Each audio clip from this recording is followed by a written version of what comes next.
Good morning. Let's see. Let's turn that light out.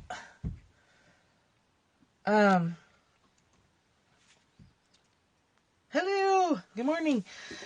Here's today's truth bomb. Authenticity is magnetic. And, hello. Authenticity, red, is magnetic. When you're being your authentic self, when you're being, yay, perfect. When you're being your authentic self, when you're being your natural, your relaxed, natural, whole self, that's when life works. Hi, Cynthia. Hi, Sharon and Mom and Michelle. Oh, bless your hearts. Thank you. And yeah, I'm sorry for the loss. Catherine's family lost a favorite aunt, and they're on their way to the funeral. So sorry about that. Difficult. So, when you're you, when you're just relaxed and just you, the same way you would be with your best friend or a family member that you felt totally comfortable with, that is magnetic. That's the open door to the things that you've been reaching toward. And the things come and flow to you a lot more easily when you're living from an authentic place. A lot of that is covered in this book. Yeah, flow. When you're in the flow, when you're living the Tao, when you're Byron Katieing yourself all the time and you're not lying to yourself, you're living in your integrity, which Martha Beck uses that word in this book, Diana herself, which I wanted to mention briefly because it is a very intense book and it doesn't work well on scope. It feels chunky and awkward, and I don't like it. It doesn't match my word for the year, which is divine ease. Reading this book on scope is divine, not ease. It's divine, bulky, and awkward, and I don't like it. So I'm not doing it. So there you go. And if you have a problem with that, you know my answer. Sorry, sucker. It's attached to Michelle's Christmas present to me. Sorry, sucker. It just doesn't work. It's not working for me on scope. But I would highly recommend that you read it because... No, I love the book. I love the book. I would highly recommend you read it. It talks about a lot of the same things we talk about. Hi, Erin. I didn't see you slip in. It talks about a lot of the stuff we talk about. And it has really made me feel less crazy. Because some of the stuff she talks about is like, oh my God, we've been talking about that stuff. We've been feeling that stuff. We've been discussing it on Periscope for like a year. At the same time, she was, putting all this together. So definitely read it. It's glorious. There's tons of stuff in this book. It just doesn't work well to read it out loud. So there you go. Plus, I don't want too much gap between the Mind Body Code book that we're reading, which is also transformative in a different way. And it's like math. If we put too many days in between, then it's hard to get your mind back in that space. And then a real brief mention about that book. My mom pointed out this morning that she was at first seeing the safety portal. Remember, that's 5 portals. And she was seeing the safety portal as the red, orange, and yellow chakras, and then the love portal as just the heart, then the expression as the throat, and then the, to here, and then the indigo chakra here, and then the crown chakra, or the spirit chakra, as he was saying it. I'm seeing it as and she was saying that she'd heard it differently, and she's tried it both ways. I know, right? I kind of glaze over and start to drool. It's not pretty. She was seeing it as the or I've been saying it as the red and orange chakras in the safety portal, then the yellow and the green in the love portal, and then the throat, and then up here. That's how I see it in my head. So try it for yourself if you're using those portals, if you're going through that book, the Mind Body Code, which is outstanding. Try it for yourself and see which one feels more appropriate to you. It feels appropriate to me to have the relationship and interaction chakra. He's just calling it as a way to define the energy systems of the body. That when we feel safe, we tend to feel it down here. When we feel love, we just naturally touch our heart. But I've been seeing those two together. But when you're saying that you love someone or you love something, you tend to reach for this part of your body and our speaking expression, so it's just the chakras, but he's just chunking them differently a little bit. Yeah, it's a way of understanding the energetic systems that go with the physical body. That's all. So, no more of this live. Please read it. It's so good. It's good for you. It's good and good for you. So today's our Tao Day, so let's dive into that. So we'll alternate Mind Body Code with Tao from here. Okay. Today is the second one, which was long, and in this translation is called Soul Food. Everybody on earth knowing that beauty is beautiful makes ugliness. Everybody knowing that goodness is good makes wickedness.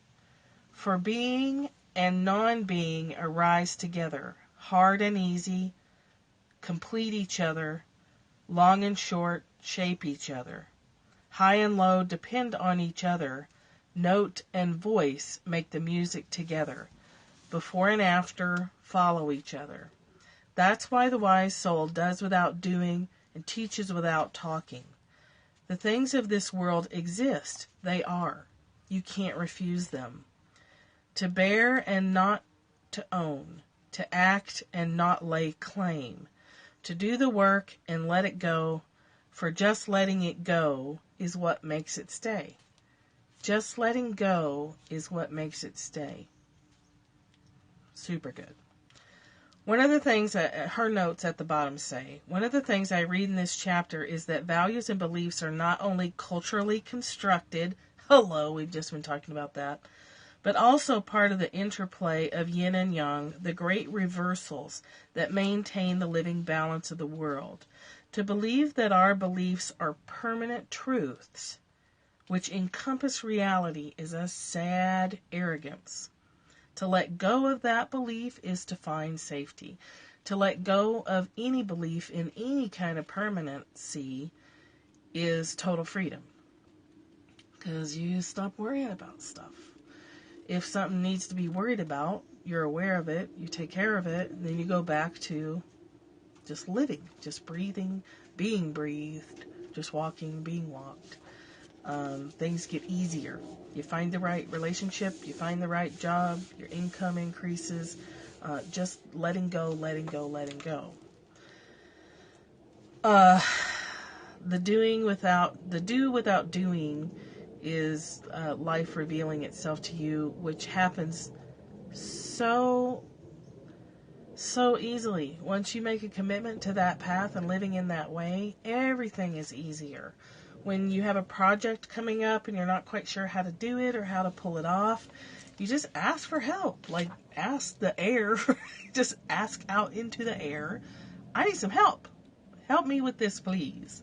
And information comes and ideas come to you. You've probably experienced that when you've had a problem to solve and then you've taken a nap or gone to sleep thinking about a problem, and you wake up in the middle of the night or from your nap with the perfect solution.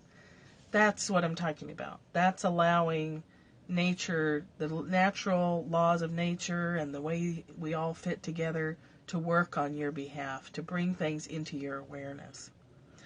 To bear and not to own, so to carry our objects lightly, to understand that we technically don't own anything ever.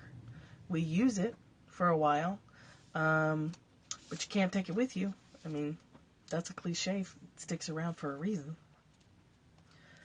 To act but not lay claim to things. To do the work and let it go. We've talked a lot about that your job is to do the work, but where it goes and how it's received and what happens to it after that is, it's just not up to you. And just letting go of it makes it stay. Or letting go of it or letting go of it brings more of it. So the more you let go and it flows right out, hi Nina, the more it comes back into you in different forms or the same form.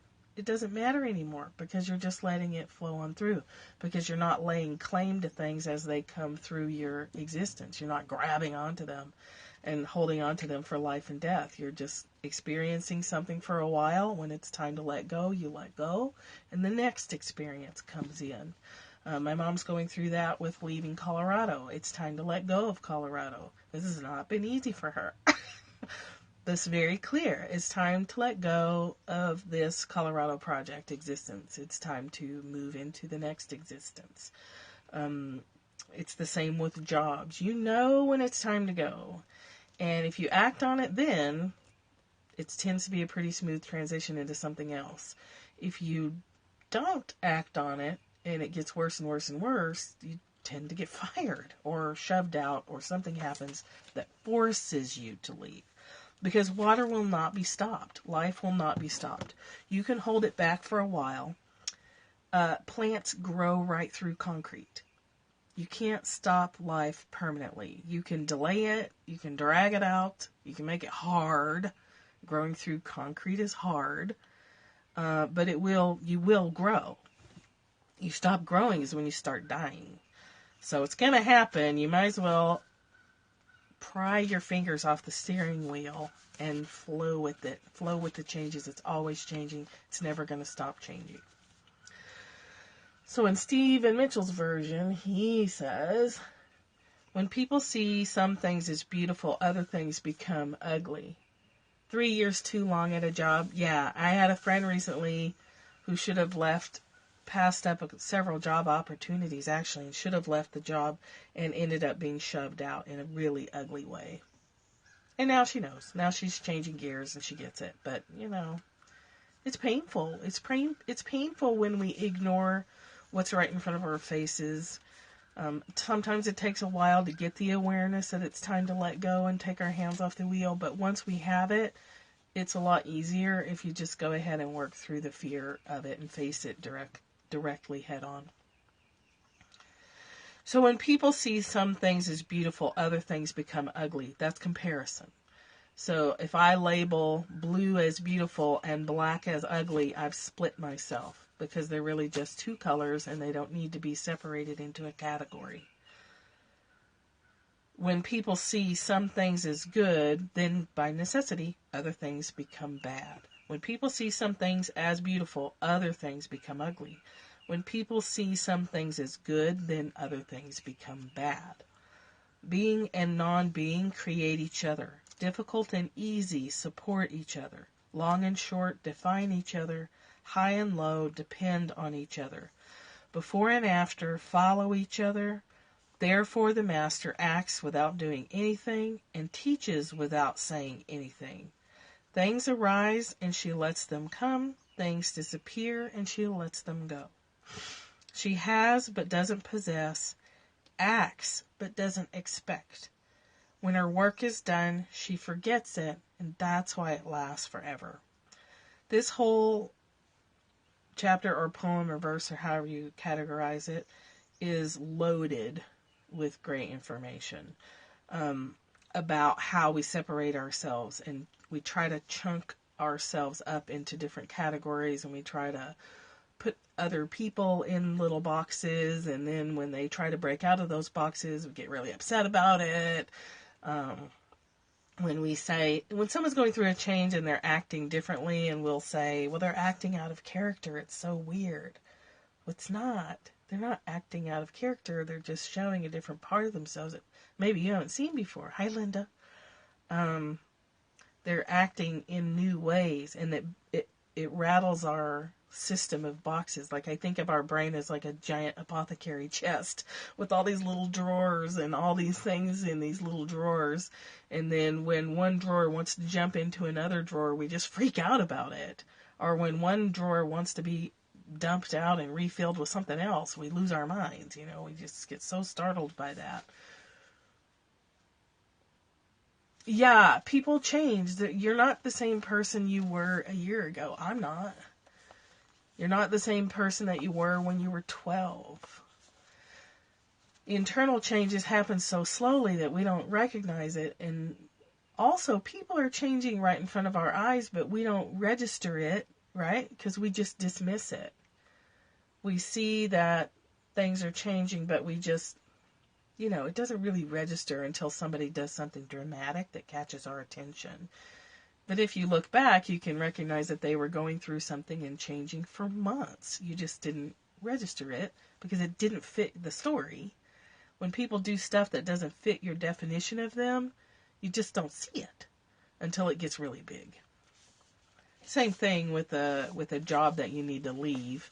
Things change and you kind of rationalize it, right? And you're like, oh, well, it's just this, or oh, it's just that, or oh, I'm just being flaky, or, And that could be true for the day or even a week or two. But when it becomes a daily thing, you need to stop and take a look at that. And labels. I love the first stanza here. When people see some things as beautiful, other things become ugly. We've decided that there's only one slice of humanity that's considered beautiful in our culture. So anybody outside of that thin little slice is the opposite. If we label it as one thing, then we have created its opposite just by our labeling. So if we label dandelions or grass as good, then dandelions become bad. Although actually dandelions are loaded with great stuff that support the human body and the bee population. Dandelions are the first flowers that typically bloom, and they feed bees after their winter of not having a lot to eat, and we poison them and, cut them down because, oh my God, we have dandelions. So we're contributing in those tiny little ways to our own destruction. So I'm going to read that one more time, and we'll call this a short scope day. There's a lot to think about here. I love dandelions too, and we don't ever touch ours because I eat the leaves in the spring. They're really good for your body. And then later in the fall, I'll pull the roots and save those for dandelion tea, which is really good for you too. So let me just read this one more time all the way through and really just let it soak in. And then take a look at your life at where you're labeling good and bad, beautiful and ugly, where you're creating these dichotomies in yourself and in your life that don't have to be there. Like, we can let go of that tendency to label and categorize, and it brings back some energy. It takes energy to box things up. And when we start to let go of the need to have things in handy little boxes or nicely, neatly labeled with our invisible dino labeler, it frees up that energy for something else. And if you've just joined, this is the second book that we're reading for the Tao study. When people see some things as beautiful, other things become ugly. When people see some things as good, other things become bad. Being and non-being create each other. Difficult and easy support each other. Long and short define each other. High and low depend on each other. Before and after follow each other. Therefore the master acts without doing anything and teaches without saying anything. Teach by example. Things arise and she lets them come. Things disappear and she lets them go. She has but doesn't possess, acts but doesn't expect. When her work is done, she forgets it. That is why it lasts forever. super profound. Super profound. If you don't have this book, it's less than $10. And this is a really great translation. I like the two of them together, but if you're going to start with one, I'd start with this one. Because Ursula Le Guin's version is much more poetic, which is a nice compliment. These two complement each other really well. But if you're going to pick one to start with, I really like this book a lot.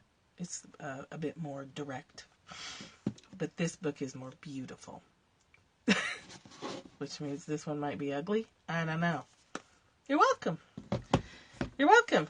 Catch the replay if you joined us late. This is a short scope today. Tomorrow we'll be picking up the Mind-Body Code again. Very interesting book. Very fascinating. Compelling. It's hard to put it down, actually. And then do get yourself a copy of Diana herself. It's only $7.50 on Nook right now. For a Nook. And then it's like $7 something on Kindle. So super cheap right now. Grab yourself a copy while it's cheap. You know, when books first come out, they're really inexpensive on Kindle, especially. Kindle and Nook. So, there you go. Have a great, what's today? Thursday? Have a great Thursday, and I'll see you tomorrow for more. Love you. Enjoy your day.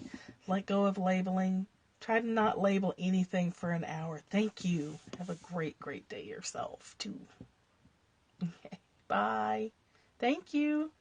Love you, too.